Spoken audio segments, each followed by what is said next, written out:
Assalamualaikum. Selamat datang di Kisah Malam Kalian.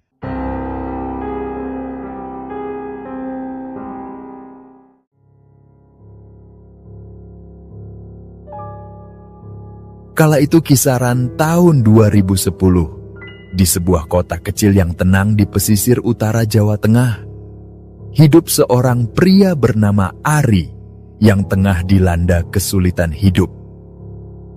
Kota itu dikelilingi tambak-tambak udang, kebun kelapa, dan aliran sungai yang membelah jalanan utama. Udara pesisir yang hangat bercampur lembab selalu menyelimuti kawasan itu, apalagi ketika malam mulai turun. Saat itu, Ari berada dalam masa-masa yang paling suram dalam hidupnya. Ia baru saja kehilangan pekerjaan setelah beberapa tahun bekerja sebagai buruh di sebuah pabrik furnitur. Pemecatan itu datang begitu tiba-tiba, tanpa penjelasan panjang, hanya kabar bahwa perusahaan sedang melakukan efisiensi. Sejak hari itu, ia menghabiskan waktu dengan berkeliling mencari kerja, berpindah dari satu tempat ke tempat lain, namun hasilnya selalu nihil. Surat lamaran yang ia berikan tidak pernah kembali dengan kabar baik. Ia mulai kehilangan semangat dan kepercayaan diri, terlebih saat harus menanggung beban lain di rumah. Ibunya yang sudah lanjut usia mendadak jatuh sakit, kondisinya lemah, sering mengeluh nyeri di dada dan sulit makan. Ari, yang saat itu menjadi salah satu tulang punggung keluarga, merasa semakin tertekan. Di rumah, ia tinggal bersama ibunya, kakak laki-lakinya yang bekerja serabutan, dan adiknya yang masih duduk di bangku sekolah menengah. Selama 2 bulan terakhir, seluruh tabungan hasil kerja kerasnya terkuras untuk biaya berobat dan kebutuhan rumah tangga. Bahkan ponsel satu-satunya pun telah ia jual untuk membeli obat. Dalam tekanan seperti itu, Ari merasa hidupnya digulung perlahan oleh kegagalan dan rasa tidak berguna. Ia mencoba tetap tegar di hadapan keluarganya, tapi dalam batin, ia nyaris runtuh. Ia merasa tak punya daya, tak punya tempat mengadu. Hari-harinya lebih banyak dihabiskan di beranda rumah, memandangi langit, atau sesekali melamun sambil menyesap kopi yang dibuatnya sendiri dari kopi kemasan murah. Di tengah keterpurukan itulah, ia mulai kembali teringat pada satu kebiasaannya yang dulu selalu memberi ketenangan: memancing. Sejak remaja, Ari memang memiliki kegemaran memancing. Ia selalu merasa damai ketika duduk di pinggiran sungai, hanya ditemani suara serangga malam dan gemericik air. Bagi Ari, memancing bukan sekadar hobi, melainkan cara untuk melarikan diri dari kenyataan dan membiarkan pikirannya menjelajah bebas. Namun sejak ibunya jatuh sakit, ia menghentikan kebiasaan itu. Seluruh waktunya ia habiskan di rumah, membantu mengurus ibunya bersama sang kakak. Tapi malam itu, perasaannya berbeda. Setelah berminggu-minggu menahan beban mental, Ari merasa butuh keluar sejenak. Ia merasa sudah cukup lama menunda waktu untuk dirinya sendiri. Ia tahu ibunya tidak dalam kondisi kritis, dan di rumah masih ada saudara-saudaranya yang bisa menjaga. Maka ia pun mulai mempertimbangkan untuk kembali memancing, meski hanya semalam saja. Saat itu langit tampak mendung, dan angin pesisir berembus lembut dari arah utara. Aroma khas air asin dan tanah basah memenuhi udara. Menjelang maghrib, ia memberanikan diri meminta izin pada ibunya untuk keluar malam itu. Ibunya yang masih terbaring lemah hanya menatapnya lekat-lekat. Ekspresi di wajah sang ibu memperlihatkan kekhawatiran, tapi juga rasa pengertian. Ia tahu anaknya butuh ruang untuk bernapas. Ari merasa lega ketika ibunya mengangguk pelan. Ia memahami bahwa kepergian Ari bukanlah bentuk pelarian, melainkan usaha untuk menjaga kewarasan.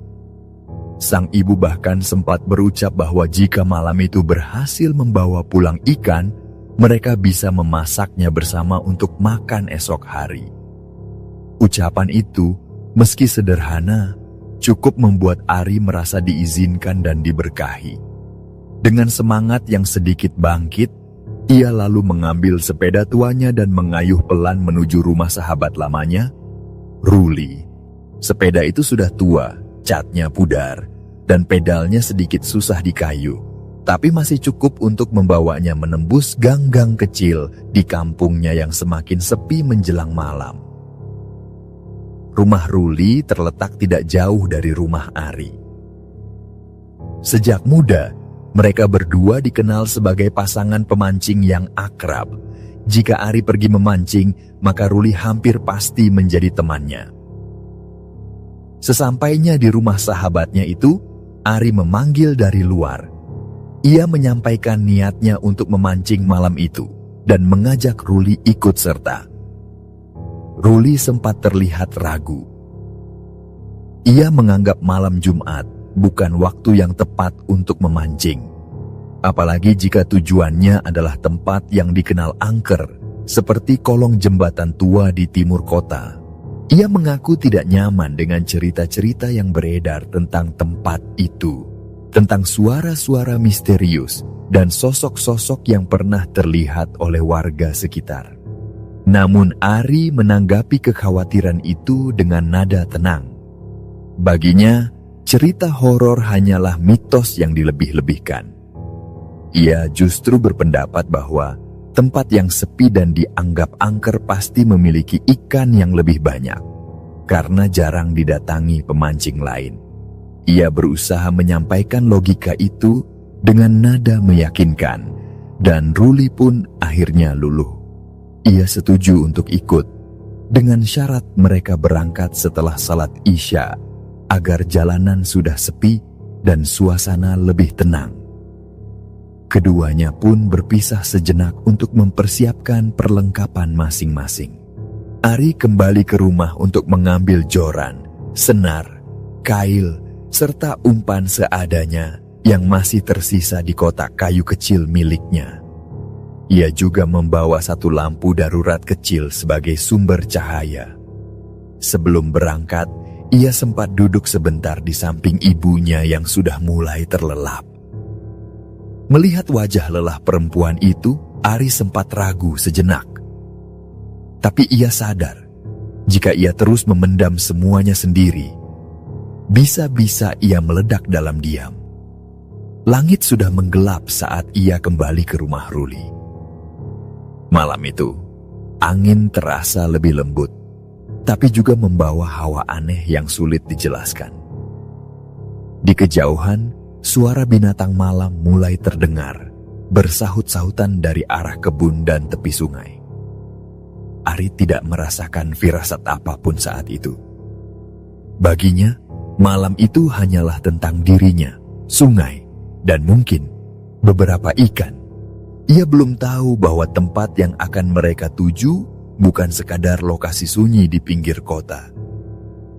Tempat itu kelak menjadi titik di mana kenyataan dan dunia gaib saling bertabrakan. Dan malam itu menjadi malam yang akan terus ia ingat.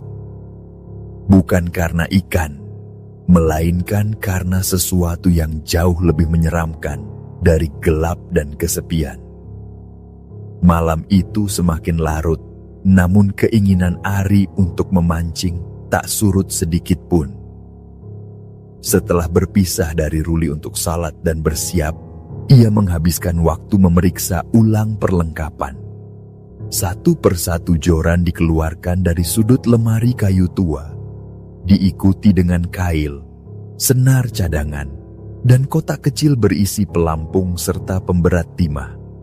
Semuanya sudah usang, namun masih cukup layak pakai. Ia menambahkan sebungkus rokok ke dalam kantong jaketnya, sesuatu yang baginya wajib dibawa untuk menemani waktu menunggu ikan menggigit umpan. Sementara itu, di rumah Ruli, persiapan berlangsung lebih lambat. Ruli dikenal sebagai sosok yang lebih berhati-hati dan cenderung menimbang-nimbang banyak hal sebelum bertindak. Malam itu, rasa was-was masih menggantung dalam pikirannya, terutama karena lokasi yang akan mereka datangi bukan tempat asing. Kolong jembatan itu sudah lama dikenal sebagai kawasan sunyi yang jarang dilewati, kecuali oleh para pemancing nekat atau nelayan lokal yang mencari kerang di musim tertentu. Menjelang pukul 8 malam, Ari kembali ke rumah Ruli dengan membawa seluruh perlengkapannya. Ia mengenakan jaket lusuh yang sudah mulai memudar warnanya, celana panjang yang bagian lututnya telah menipis, dan sandal jepit yang talinya mulai longgar. Wajahnya terlihat siap, sementara sorot mata Ruli masih menyimpan keraguan. Sebelum berangkat, mereka sempat duduk sebentar di beranda rumah, menikmati teh hangat dalam gelas plastik. Udara malam yang lembab perlahan menyusup ke sela-sela pakaian mereka, membawa aroma khas dedaunan basah dan tanah lembab dari arah kebun belakang. Keduanya lebih banyak diam, hanya sesekali saling melempar pandang sambil menyeruput teh. Mereka seolah tahu malam ini berbeda, dan bukan hanya karena cuaca atau tujuan. Setelah teh habis dan langit benar-benar pekat, mereka pun bersiap. Ari mengayuh sepedanya, dan Ruli duduk di boncengan belakang sambil membawa tas peralatan dan lampu darurat. Sepeda tua itu bergerak perlahan menembus jalan setapak yang mulai gelap. Lampu-lampu jalanan di perkampungan hanya ada di titik-titik tertentu, dan di luar itu mereka mengandalkan cahaya dari lampu kepala yang dipasang di dahi. Perjalanan mereka menuju lokasi memancing menempuh jarak sekitar 1 kilometer dari rumah Ruli. Tujuan mereka bukan jembatan besar di jalur utama Pantura, melainkan sebuah jembatan kecil yang terletak agak masuk ke sisi kanan jalan jika ditinjau dari arah Jakarta menuju Semarang. Jalur itu tidak beraspal, hanya tanah padat yang sedikit licin karena lembab. Di kiri kanannya terbentang kebun pisang, pohon bambu, dan beberapa rumpun semak belukar yang mulai menjulur ke badan jalan. Sambil menyusuri jalur itu, Ari tetap menjaga semangatnya. Ia merasa bahwa inilah waktunya untuk kembali bernapas, jauh dari tekanan hidup yang tak kunjung berakhir. Di kepalanya, ia membayangkan ikan-ikan besar berenang tenang di bawah permukaan air gelap, seolah menantikan kailnya datang. Ruli, sebaliknya, terus memandangi sekeliling dengan waspada. Beberapa kali ia menoleh ke belakang, seolah khawatir ada sesuatu yang mengikuti dari balik kegelapan. Ia tak menyampaikan kekhawatiran itu secara langsung, tapi sikap tubuhnya cukup menunjukkan kegelisahan. Setelah sekitar 20 menit perjalanan, mereka pun tiba di tepian sungai yang dimaksud. Tidak ada penerangan sama sekali di sekitar jembatan itu.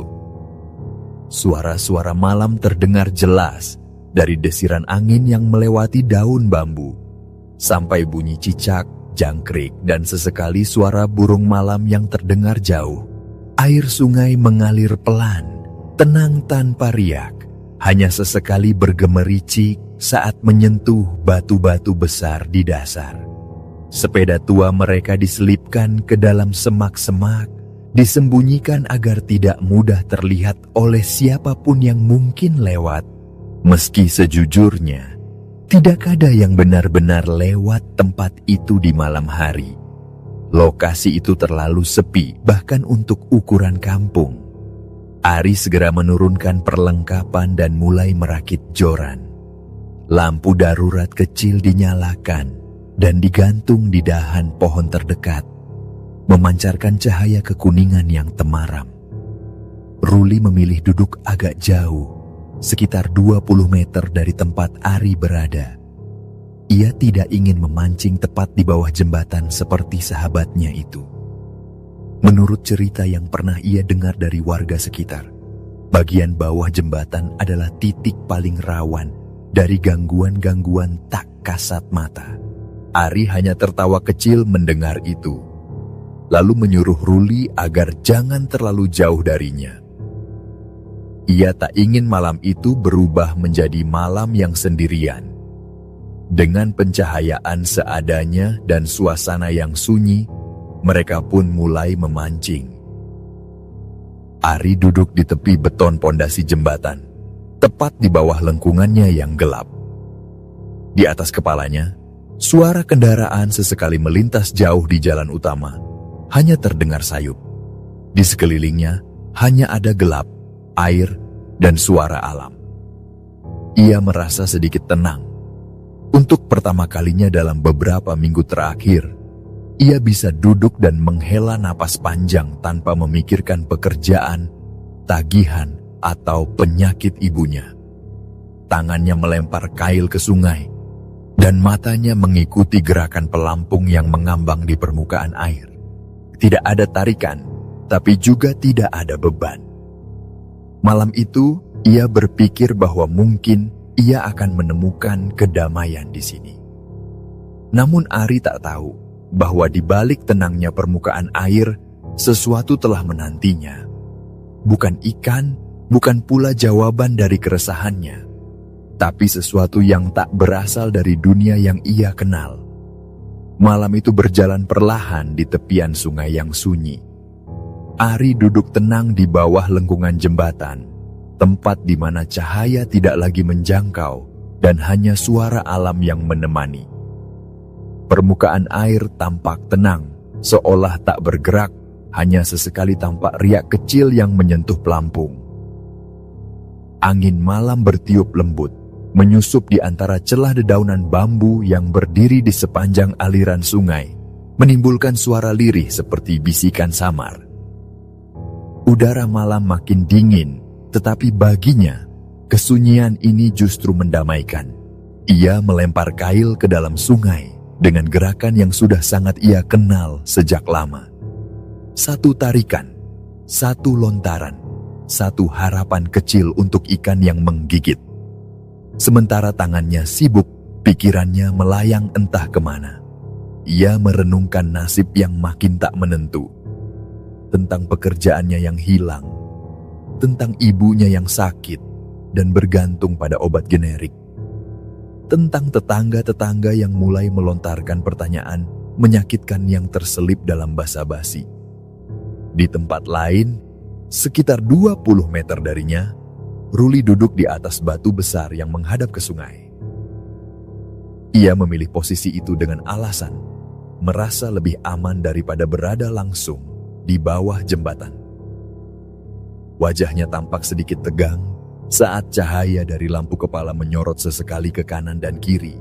Ruli lebih banyak diam, sesekali mengecek ponselnya, membolak-balik layar seperti ingin melupakan rasa tidak nyamannya. Cahaya biru dari layar ponsel menciptakan bayangan aneh di wajahnya yang setengah diterangi lampu senter.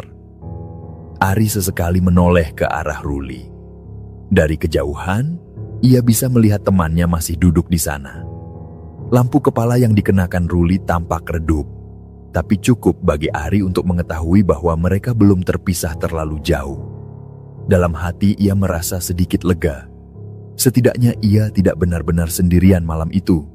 Waktu berjalan. Jam mungkin telah mendekati 8:30 malam. Tidak ada ikan yang menyambar, hanya umpan yang sesekali habis digerogoti ikan-ikan kecil. Namun bagi Ari, itu bukan masalah. Tujuannya malam itu bukan semata untuk membawa pulang ikan, melainkan untuk menenangkan pikiran. Ia terus memandangi permukaan air, menunggu tanpa suara, membiarkan alam berbicara dalam diam. Namun ketenangan itu tidak bertahan lama. Sekitar 10 menit setelah lemparan kail keempatnya, langkah-langkah pelan terdengar dari arah semak di belakang. Suaranya tidak keras, lebih seperti langkah seseorang yang enggan menimbulkan suara. Ari menoleh dengan cepat, dan tak lama kemudian Ruli muncul dari arah itu. Wajahnya tampak pucat, sorot matanya gelisah, dan keringat menempel di pelipisnya meski malam itu cukup dingin.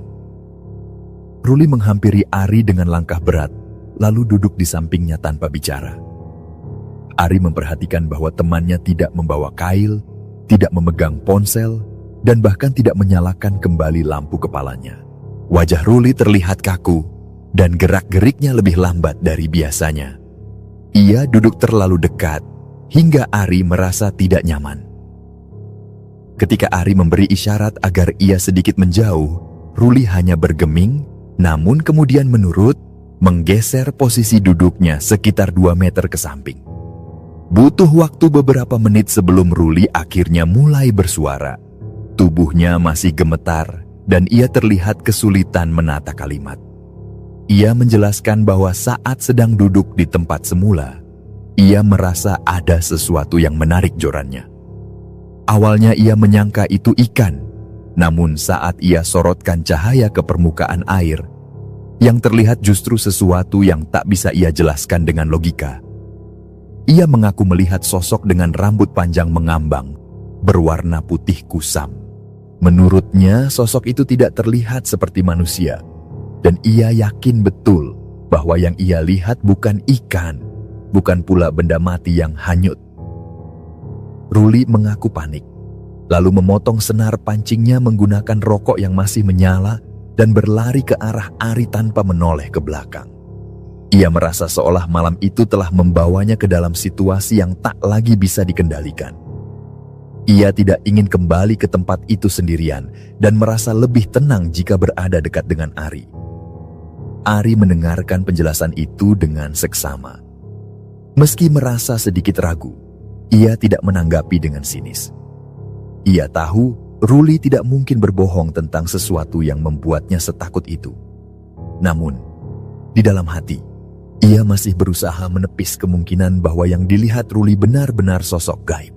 Ia lebih suka menganggap bahwa yang terlihat mungkin saja hanyalah bayangan pohon atau sampah plastik yang terbawa arus. Namun setelah mendengar deskripsi Ruli, pikirannya mulai terusik. Ia mulai bertanya-tanya, apakah memang ada sesuatu yang lain di sungai malam itu? Ia juga teringat cerita-cerita yang dulu sering didengarnya tentang seseorang yang pernah dilempar ke sungai oleh makhluk tak kasat mata, atau tentang penampakan perempuan berambut panjang yang sering terlihat di bawah jembatan saat malam Jumat. Meski demikian, ia tidak menunjukkan rasa takut. Ia justru menyalakan sebatang rokok, menyerahkannya kepada Ruli, dan mengajak temannya untuk tetap tenang. Mereka duduk diam untuk beberapa saat, hanya ditemani suara alam dan aroma tembakau yang perlahan menyatu dengan udara malam. Sementara itu, permukaan sungai tetap sunyi, seolah menyimpan sesuatu yang belum ingin ditampakkan sepenuhnya. Ari menatap ke seberang, ke arah tempat Ruli tadi mengaku melihat penampakan itu. Dalam gelap, ia tidak melihat apapun. Namun perasaan di dalam dirinya mulai berubah. Udara di sekitarnya terasa lebih dingin, angin yang bertiup tidak lagi membawa kesejukan, melainkan kecemasan yang samar. Ia mulai merasa bahwa malam itu tidak seperti malam-malam memancing biasanya. Dan meskipun ia tidak ingin mempercayainya, ia sadar bahwa apapun yang terjadi malam itu, mereka berdua tidak sedang sendirian. Suasana di bawah jembatan itu semakin terasa ganjil. Meski tidak ada suara yang secara langsung mengancam, keheningan malam perlahan berubah menjadi tekanan yang membebani pernapasan. Udara yang sejak awal terasa lembab kini seperti menjadi dingin menusuk tulang. Dan setiap hembusan angin membawa aroma asing yang tak bisa dijelaskan. Ari masih duduk dengan joran di tangan. Tapi pikirannya mulai berbelok dari ikan ke arah sesuatu yang lebih kelam.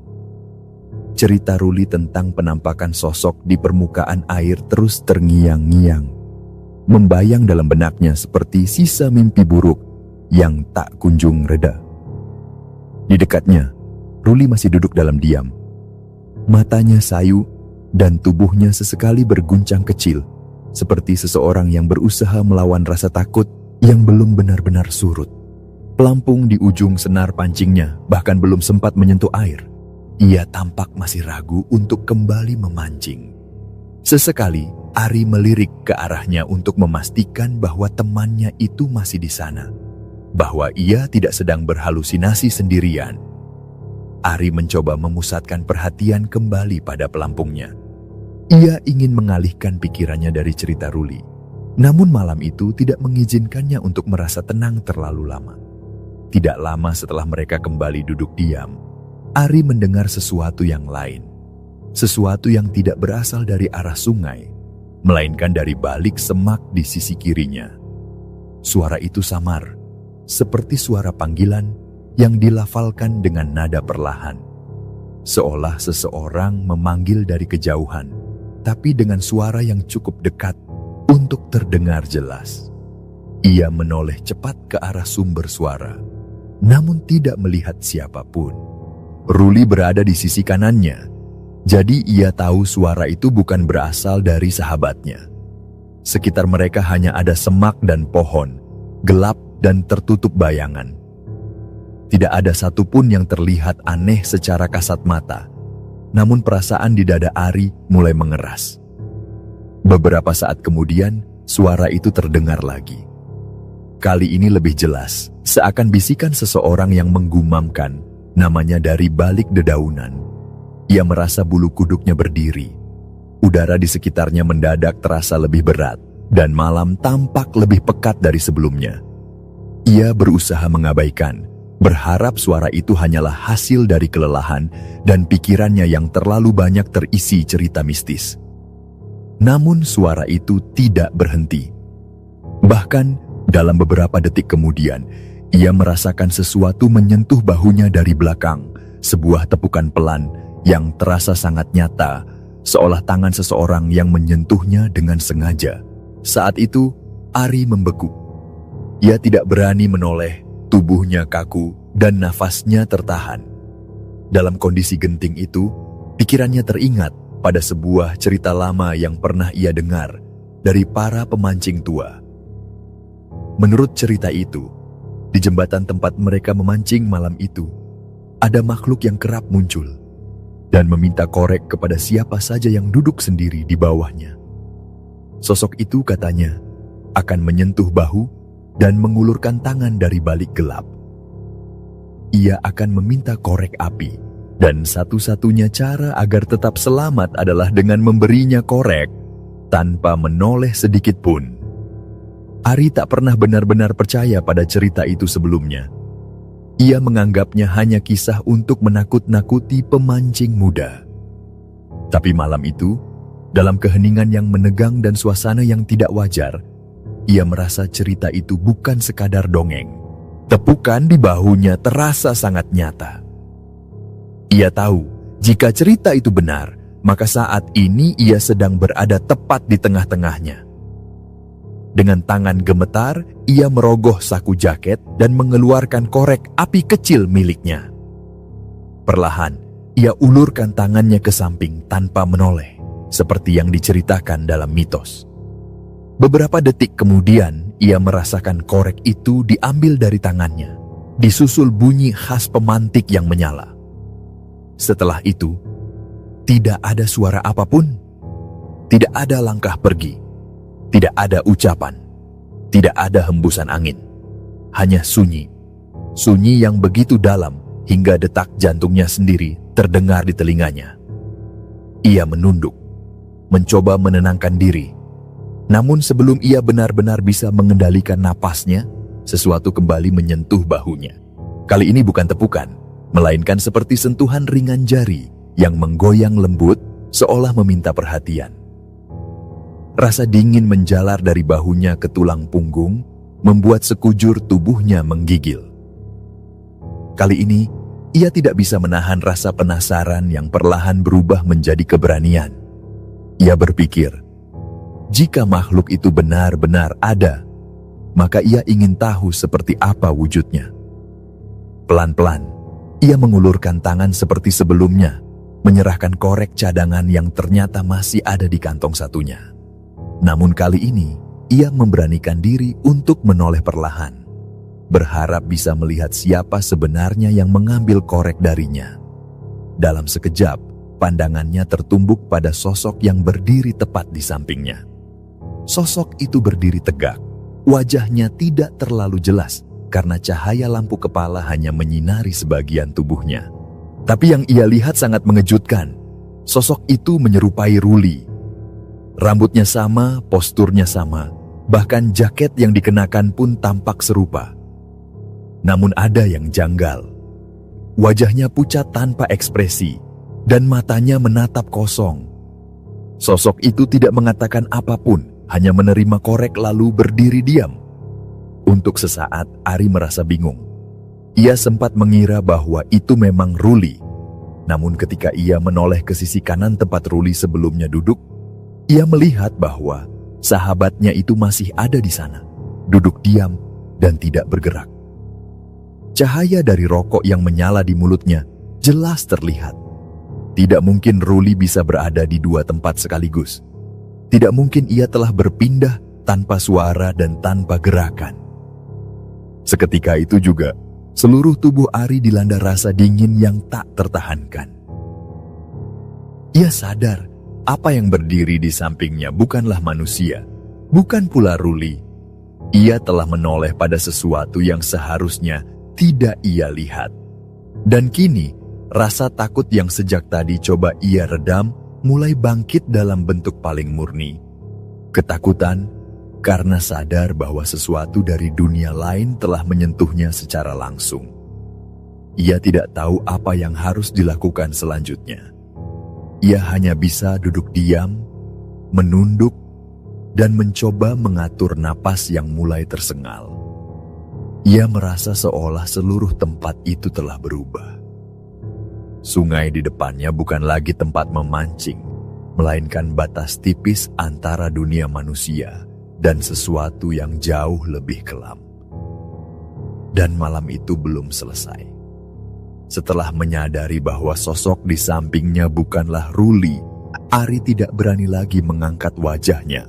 Ia hanya menunduk dalam diam, berusaha membatasi pikirannya agar tidak melayang terlalu jauh. Tubuhnya gemetar, sementara keringat dingin membasahi pelipis dan punggungnya. Ia merasa seperti berada dalam perangkap yang tak terlihat. Jebakan senyap yang hanya menyisakan rasa takut yang menyesakkan. Di sekelilingnya, malam terasa begitu dingin dan berat. Suara-suara alam yang sebelumnya menjadi latar ketenangan kini menghilang seolah ikut membisu.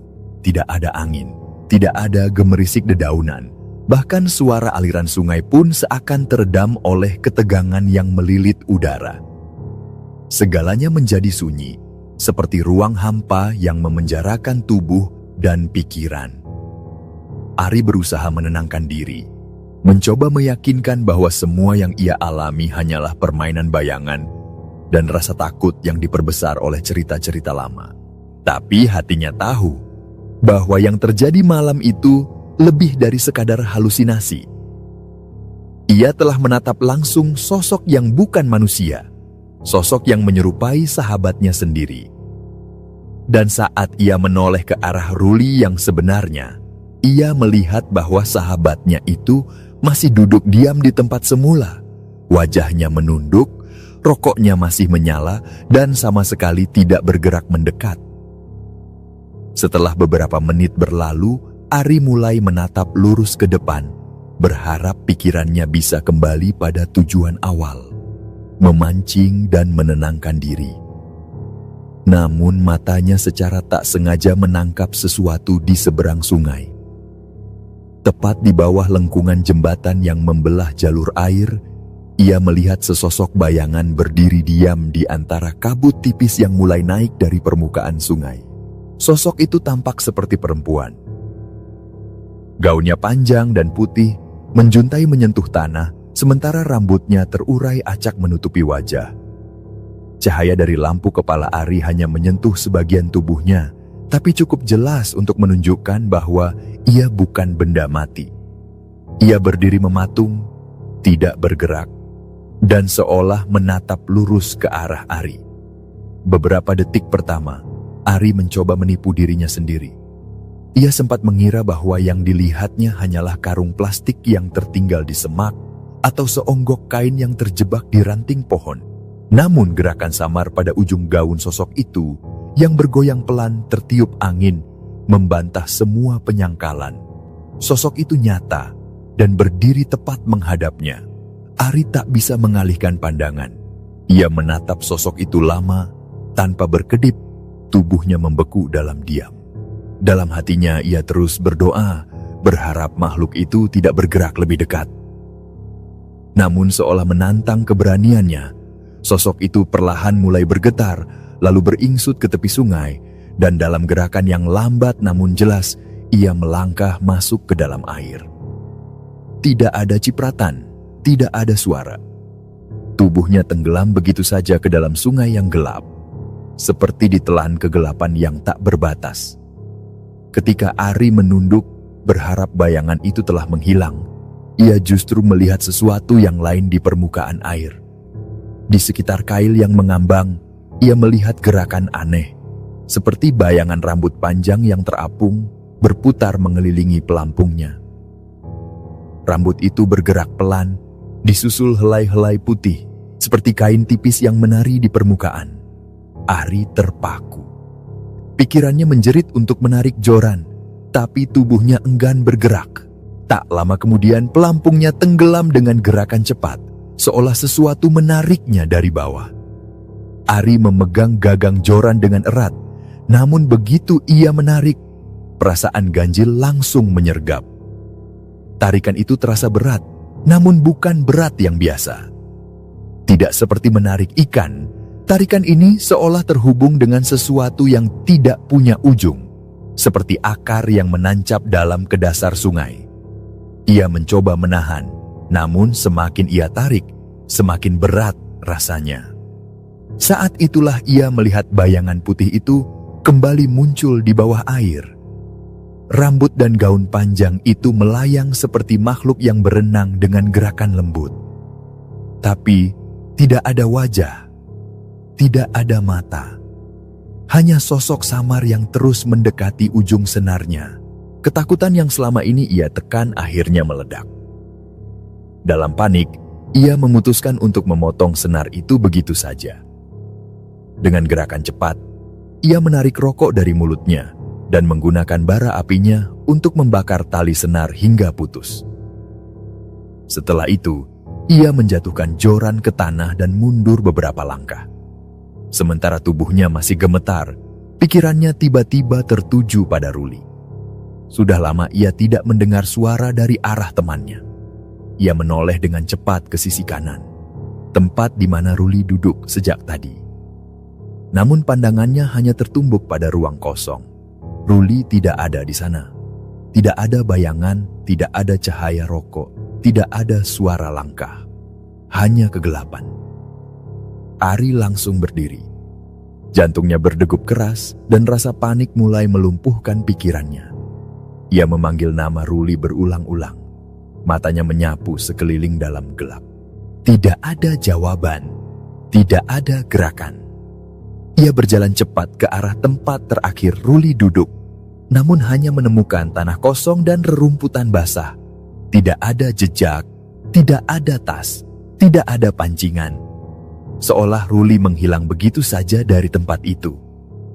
Dalam kondisi setengah kalut, Ari menyusuri tepian sungai, memanggil nama sahabatnya berkali-kali. Ia mencari di bawah jembatan, di semak-semak, bahkan mencoba menengok ke dalam air, takut kalau Ruli terjatuh. Tapi tidak ada satupun tanda keberadaannya. Ia tidak tahu harus berpikir apa. Apakah Ruli sengaja pergi? Atau ada sesuatu yang membawanya? Atau apakah yang sejak tadi duduk di dekatnya bukan Ruli sama sekali? Pertanyaan-pertanyaan itu membuat kepalanya berdenyut. Ia sadar malam ini telah berubah menjadi sesuatu yang jauh dari harapannya. Ia tak lagi ingin memancing, tak lagi ingin mencari kedamaian. Yang ia inginkan sekarang hanya satu, pulang. Namun harapan untuk pulang pun kembali terguncang saat ia mencari sepedanya yang sebelumnya ia sembunyikan di semak-semak. Tempat itu kosong, tidak ada sepeda, tidak ada tas peralatan. Seolah semua yang ia bawa ke tempat itu telah diambil oleh malam. Dengan langkah terburu namun tak menentu, Ari menyusuri jalan tanah yang membawanya menjauh dari pinggiran sungai dan jembatan angker itu. Sepedanya telah hilang, Ruli tak terlihat, dan malam semakin larut dalam kepekatan yang menusuk. Udara terasa menekan, seolah setiap hela napas semakin berat untuk ditarik. Dalam hatinya, ia terus berdoa agar semua yang baru saja ia alami hanyalah bagian dari kelelahan dan tekanan batin yang menumpuk. Namun tubuhnya tahu, ketakutan yang menjalar di dadanya itu nyata. Ia terus berjalan melewati kebun-kebun gelap, menerobos ilalang dan batang pisang, dengan kaki yang mulai lemas dan jantung yang terus berdetak cepat. Setiap bayangan yang tersentuh cahaya remang dari lampu kepala terasa seperti sosok yang mengintai, dan setiap suara serangga malam terdengar seperti bisikan dari dunia lain. Ketika akhirnya ia mencapai perkampungan dan deretan rumah mulai terlihat, jam telah menunjukkan waktu yang jauh lewat tengah malam. Rumah-rumah warga tampak sunyi, tirai tertutup rapat, dan hanya beberapa cahaya lampu gantung di teras yang masih menyala, menyambutnya seperti penjaga yang tak tahu apa-apa tentang apa yang terjadi di luar batas pagar mereka. Ari segera menuju rumah Ruli, pikirannya dipenuhi kemarahan, ketakutan, dan kebingungan. Pintu rumah itu masih terbuka sedikit, seperti menunggu seseorang kembali. Ari mengetuk dan memanggil nama sahabatnya, dan tak lama kemudian, Ruli muncul dari balik tirai dengan wajah lelah namun utuh. Ia terlihat sehat, tidak terluka, tidak panik, bahkan sudah berganti pakaian. Pertemuan itu memunculkan rasa campur aduk di dalam diri Ari. Antara lega karena Ruli ternyata selamat, namun juga bingung karena kenyataan yang ia alami tak sesuai dengan apa yang ia lihat kini. Ruli mempersilakan Ari masuk, menyiapkan air panas, dan menyodorkan teh hangat dalam gelas plastik bening. Sementara uap naik dari permukaan air, suasana di antara keduanya terisi keheningan yang tidak nyaman. Tak lama kemudian, Ruli mulai menceritakan apa yang sebenarnya ia alami. Menurut pengakuannya, saat mereka baru saja mulai memancing, ia merasa ada yang menyentuh bahunya dari belakang. Dalam ketakutan yang tiba-tiba, ia memberikan korek api yang ada di saku dan, tanpa pikir panjang, langsung lari meninggalkan lokasi. Ia bahkan tidak sempat memberitahu Ari karena merasa begitu panik, seolah ada dorongan tak kasat mata yang memaksanya pergi saat itu juga. Ia mengaku meneriakkan nama Ari berkali-kali dari kejauhan, tapi tidak mendapat respons. Ketika sampai di rumah, ia terus menunggu, berharap Ari segera menyusul. Mendengar itu, Ari terdiam. Cerita Ruli seolah menampar seluruh keyakinannya terhadap apa yang ia lihat di pinggir sungai. Jika benar Ruli telah pergi sejak awal, lalu siapa yang duduk di dekatnya selama hampir 2 jam? Siapa yang sempat meminjam rokok, duduk begitu dekat, dan bahkan menunjukkan ekspresi ketakutan saat menceritakan tentang kuntilanak yang berenang? Ari mulai mengingat ulang setiap detail.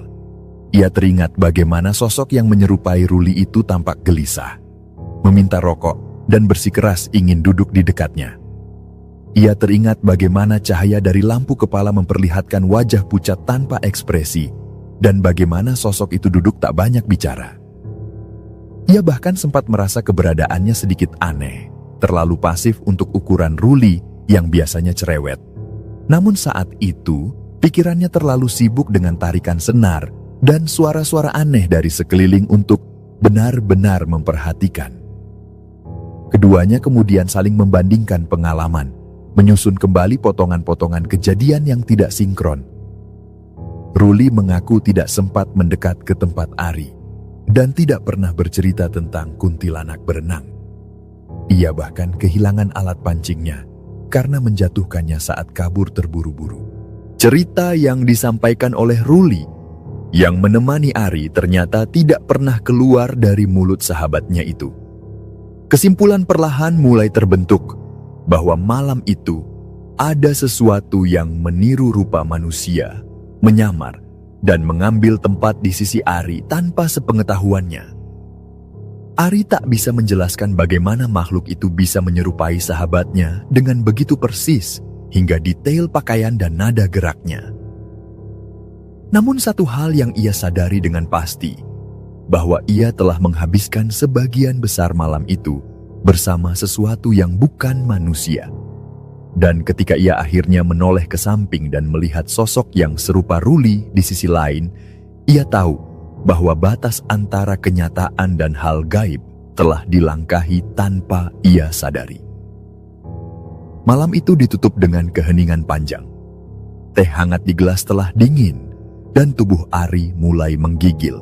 Bukan karena dingin malam, melainkan karena kesadaran yang baru benar-benar menyatu. Ia merasa bahwa apa yang terjadi tidak bisa dicerna hanya dengan akal, dan tidak pula bisa diabaikan begitu saja. Ia telah melihat langsung bagaimana dunia yang tak kasat mata bisa menyusup ke dalam rutinitas manusia, mengambil wujudnya, suaranya, bahkan kepercayaannya. Sejak malam itu, Ari tak pernah lagi memancing di bawah jembatan. Ia tak pernah kembali ke tempat itu dan bahkan enggan melewati jalurnya di siang hari. Hubungannya dengan Ruli tetap baik, namun mereka berdua seolah sepakat untuk tidak lagi membahas kejadian itu terlalu dalam. Hanya sekali waktu, ketika malam terlalu sunyi dan angin bertiup terlalu dingin, kenangan itu muncul kembali. Dan saat itu terjadi, Ari hanya bisa terdiam, mengingat bahwa malam yang ia anggap sebagai pelarian dari kenyataan justru membawanya menatap langsung wajah dari sesuatu yang tak seharusnya dilihat. Dan mungkin hingga hari ini, sesuatu itu masih tinggal di bawah jembatan, menunggu seseorang duduk sendiri dan meminjam korek sekali lagi. Baiklah, sekian dulu kisah kami kali ini. Terima kasih banyak untuk Ari buat ceritanya. Kami mohon maaf jika ada kekurangan dalam kisah ini. Bagaimana pendapat kalian dari cerita ini? Semoga dengan kisah ini dapat menghibur sahabat semua. Bila mana sahabat kisah malam kalian punya satu kisah mistis, silakan kirim ke alamat email kami. Insya Allah nanti akan kami ceritakan. Setiap cerita yang ditayangkan nantinya akan diberikan apresiasi berupa souvenir yang menarik. Kami ucapkan terima kasih juga untuk sahabat yang telah menonton video ini, dan juga yang telah subscribe, like, dan komen. Dan untuk yang sudah mendukung channel ini, kami mengucapkan terima kasih banyak, dan semoga Allah membalas kebaikan sahabat semua. Akhirnya, saya memohon maaf kalau dalam menyampaikan kisah ini terdapat kesalahan dalam berkata-kata dan pengucapan. Dan saya Sandi undur diri, sampai jumpa lagi di kisah kami selanjutnya. Semoga sukses dan sehat selalu untuk sahabat kisah malam kalian. Assalamualaikum. Selamat datang di kisah malam kalian.